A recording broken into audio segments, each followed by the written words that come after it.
Hello दोस्तों, मेरा YouTube channel में आप लोगों का फिर से स्वागत है। तो आज का जो टॉपिक है एंजाइम का सेकंड पार्ट। इससे पहले मैं एंजाइम चैप्टर का फर्स्ट पार्ट पढ़ा चुका हूँ। जो लोग पहली बार नहीं तो जो स्टूडेंट पहली बार मेरा वीडियो देख रहे हो उसके लिए एक छोटा बात बोलना चाहता हूँ।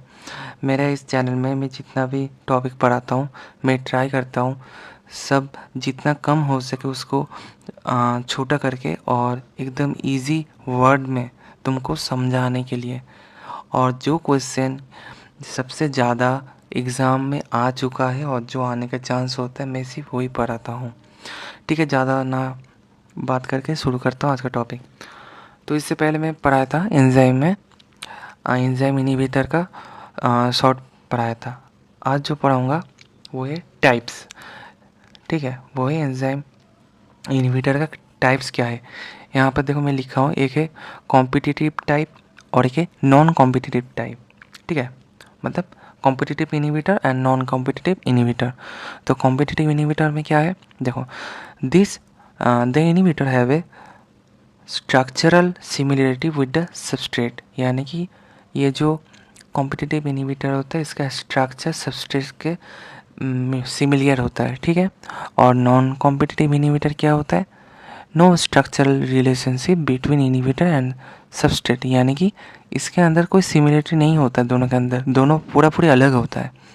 ठीक है, अच्छा अभी आप बोल सकते हो किसी किसी का क्वेश्चन होगा सबस्ट्रेट क्या है। ठीक है, तो ये जो सबस्ट्रेट है बोल सकते हो, ये जो सबस्ट्रेट है ना एक सब्सटेंस होता है जिसके ऊपर एंजाइम काम करता है। और काम करके क्या करता है, ये जो कोई भी सब्सटेंस है उसको बोल सकते हो उसको ब्रेक कर देता है या उसको चेंज कर देता है। ठीक है, अच्छा नंबर टू में क्या है, एक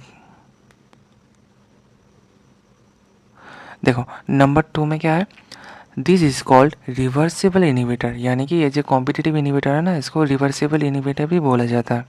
उसके बाद नॉन कॉम्पिटिटिव इनहिबिटर के सेकेंड में क्या है, this is called irreversible inhibitor. ठीक है, उसका number three substrate and inhibitor can not bind together. यानी कि जो कॉम्पिटिटिव इनहिबिटर होता है इसके अंदर सबस्ट्रेट और इनहिबिटर एक साथ बाइंड नहीं होता है। ठीक है, यहाँ पर क्या है नंबर थ्री में substrate and inhibitor can bind at same time. ठीक है, यानी कि यहाँ पर बाइंड होता है और यहाँ पर नहीं होता और यहाँ पर होता है। नंबर फोर क्या है, reaction slows because substrate can not attach. तो ये जो कॉम्पिटिटिव इनहिबिटर होता है इसका जो रिएक्शन होता है तो धीमा होता है। क्यों, क्योंकि इसमें जो reaction slow because substrate can not attach, मतलब जो सबस्ट्रेट है वो अटैच नहीं होता है।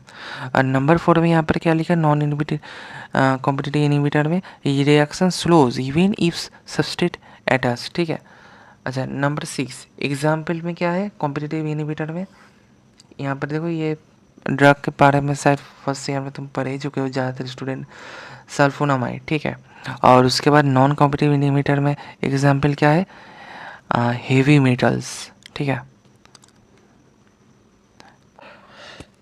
अच्छा यहाँ पर बहुत सारे इंपॉर्टेंट में डेफिनेशन लिखा हूँ जो तुमको भाई में पूछ सकता है और जो शॉर्ट क्वेश्चन में मतलब शॉर्ट नंबर जो आता है ना एग्ज़ाम पे, ये जो मैं लिखा हूँ इस चैप्टर में इस सबसे ज़्यादा जो इम्पोर्टेंट है वही मैं यहाँ पर पढ़ा रहा हूँ। तो इसको अच्छे से थोड़ा याद करना। ठीक है, मैं एक एक करके समझाता हूँ।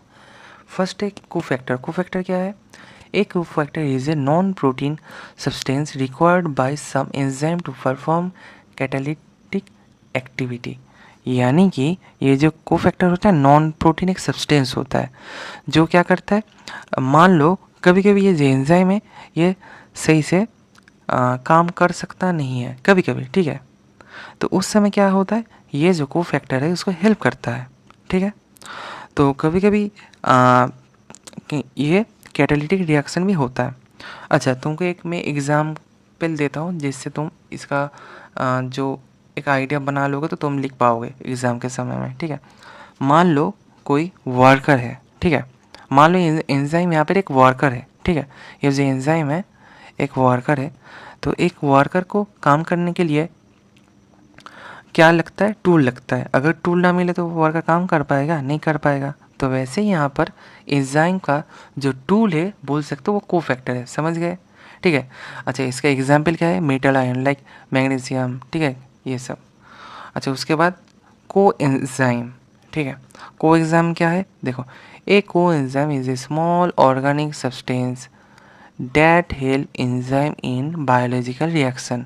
मैं फर्स्ट ब्रैकेट में एक लाइन लिखा हूँ, mostly derive from vitamin B complex, ठीक है।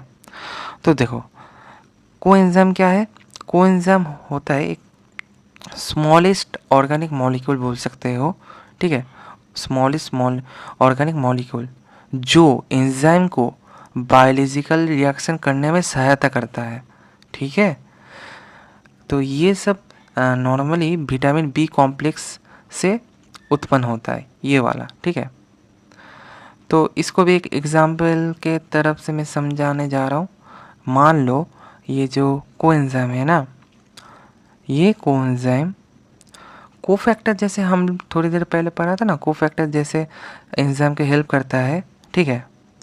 वैसे कोएंजाइम भी कोएंजाइम भी एंजाइम को हेल्प करता है, लेकिन यहाँ पर एक ही डिफरेंस है। वो क्या है, वो है ये जो कोएंजाइम है ये ऑर्गेनिक मॉलिक्यूल होता है, बस इतना जान लो, ठीक है। तो इसके एग्जाम्पल क्या है, पायरिडोक्सल फॉस्फेट, ठीक है। उसके बाद देखो यहाँ पर लिखा हूँ मैं एंड्रोएंजाइम। एंड्रोएंजाइम क्या है, these are enzyme that work inside the cell and take part in synthesis and metabolism of cell material. इसका एग्जाम्पल क्या है, सिंथेसिस एंड आइसोमरेस, ठीक है।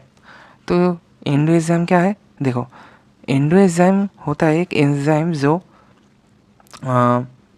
सेल होता है ना, सेल का अंदर रहता है। तो एंडोएंजाइम जो होता है वो सेल का अंदर रहता है और जो किसमें पार्ट लेता है, मतलब इसका पार्ट कहाँ पर है, सेल मेटाबॉलिज्म और जो सिंथेसिस होता है ना सेल के अंदर, तो वहाँ पर ये काम करता है, ठीक है। इसको भी एक एग्जाम्पल से तुमको समझाने जा रहा हूँ, सुनो। मान लो एक सेल है, ठीक है, उसके अंदर केमिकल रिएक्शन होता है। या तो जहाँ इतना फर्स्ट ईयर में पढ़ चुके हो, सेकेंड ईयर में भी थोड़ा थोड़ा बहुत सारे सब्जेक्ट, इतना नॉलेज तो हो गया, ठीक है। तो मान लो सेल के अंदर जो केमिकल रिएक्शन होता है, जैसे कि एनर्जी प्रोडक्शन, प्रोटीन सिंथेसिस थी, ठीक है। तो ये सब जो काम होता है ना, इसको करने के लिए जो एंजाइम सेल का अंदर में रहता है उसको ही बोला जाता है एंडोएंजाइम, समझ गया, ठीक है। उसके बाद एक्सो एंजाइम, ये वाला एक्सो एंजाइम, रुको इसको थोड़ा ऊपर कर लेता हूँ। अच्छा, एक्सो एंजाइम क्या है, these are enzyme that are secreted outside the cell and mainly in help in digestion. इसका एग्जाम्पल क्या है, पेप्सिन, एमाइलेज, लाइपेज, ट्रिप्सिन, ठीक है। अभी ये जो एक्सो एंजाइम है इसको भी थोड़ा अच्छे से समझो। एक्सो एंजाइम होता है ऐसा एक एंजाइम जो सेल के बाहर में काम करता है, ठीक है, जैसे डाइजेस्टिव एंजाइम, यही सब एग्जाम्पल है, ठीक है। उसके बाद है, देखो लास्ट में, लास्ट नहीं, ये वाला है कॉन्स्टिट्यूटिव एंजाइम। ये क्या है, this enzyme are produce continuously in the cell even if the substance is not present. यानी कि ये जो कॉन्स्टिट्यूटिव एंजाइम होता है ये सेल का अंदर हर समय उत्पन्न होता है, ठीक है। तो इसमें क्या है, सब्सट्रेट यहाँ पर प्रेजेंट हो भी सकता है, नहीं भी सकता है, मतलब इसके ये एग्जाम में सब्सट्रेट का ऐसा उतना वैल्यू नहीं है, ये प्रेजेंट हो भी सकता है, नहीं भी हो सकता, लेकिन एंजाइम बनते रहेगा, ठीक है। लास्ट जो मैं डेफिनेशन लिखा हो ये है इंड्यूस्ड एंजाइम। ये क्या है, these enzyme are produce in small amount normally but their production increases when the substrate is present. यानी कि ये जो इंड्यूस्ड एंजाइम है ये नॉर्मली बहुत छोटा अमाउंट में रहता है, लेकिन अगर ये जो सब्सट्रेट है, अगर सब्सट्रेट अगर प्रेजेंट हो, ठीक है, तब इसका प्रोडक्शन बढ़ जाता है इंड्यूस एंजाइम का, समझे। अच्छा, अभी जो लास्ट टॉपिक इस चैप्टर में पढ़ाना है वो है therapeutic and pharmaceutical importance of enzyme. ये क्वेश्चन ब्रॉड मार्क्स में भी आ सकता है, 5-6 मार्क्स में भी, और शॉर्ट नोट में भी आ सकता है। मैं बहुत आसान करके छोटा छोटा करके लिखा हूँ, एक बार थोड़ा याद कर लो मैं जैसे जैसे बोल रहा हूँ, ठीक है। देखो नंबर 1 में क्या लिखा हूँ, enzyme are use as medicine to treat different disease. देख रहे हो मैं जैसे वर्ड लिखा हूँ इतना इजी, तुम जब पढ़ोगे ना तभी तुम्हारा याद हो जाएगा। नॉर्मल आसान सा लैंग्वेज, आसान सा फॉर्म में मैं बनाता हूँ ऐसा, ठीक है। Number 2, streptokinase is use to dissolve blood clot in the heart attack. उसका number 3, hyaluronides is used to increase absorption of injected drug, ठीक है। उसके बाद number 4, digestive enzyme like pepsin and pancreatin are use to treat indigestion. अच्छा, number 4, digestive enzyme like pepsin and pancreatic are use to treat indigestion, यानी कि जो enzyme होते हैं इंडाइजेशन में हेल्प करता है, ठीक है, ठीक करने में, ठीक है। उसके बाद नंबर 5 क्या है, enzyme are use in diagnosis of disease, for example increase SGPT level, it indicate liver damage, समझे। Number 6, enzyme are use to laboratory test to detect diseases like diabetes, यानी कि एंजाइम है ना, इसको ब्लड टेस्ट में, मतलब बहुत सारा लैब टेस्ट होता है उसमें इसको हेल्प होता है लिया जाता है एंजाइम से। उससे क्या पता चलता है, उसका डायबिटीज़ है यानी ये सब, ठीक है।